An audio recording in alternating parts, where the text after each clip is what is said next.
am curious, over the next 6 months to a year, how much of a challenge will affordability remain for people that want to heat their homes, want to buy a home, want to be able to pay their rent, want to be able to buy a new car?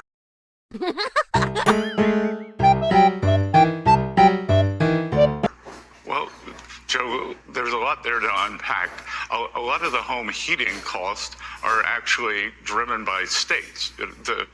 I found it very interesting the other day when the governor-elect of New Jersey said the first thing she's going to do is bring down energy costs. Well, Phil Murphy did a terrible job, and energy costs are high because of the choices he made over the past few years. Same for New York State.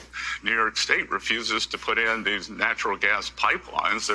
There's an abundance of energy next door in Pennsylvania. You could bring down New York State energy costs just by putting in these pipelines. So part of it's a choice. But when you ask over the next 6 or 12 months, there are two parts to affordability.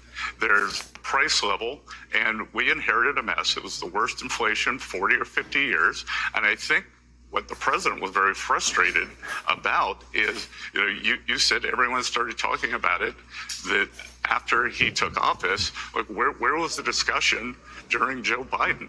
Because during the Biden era, it was complete gaslighting. There was a vibe session. Steve Ratner, who you just had on, wrote a column basically saying, like, Americans don't know how good they had it. This is...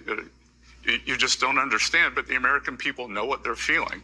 And what I expect over the next 6 and 12 months, as I said, there are two ways to address affordability.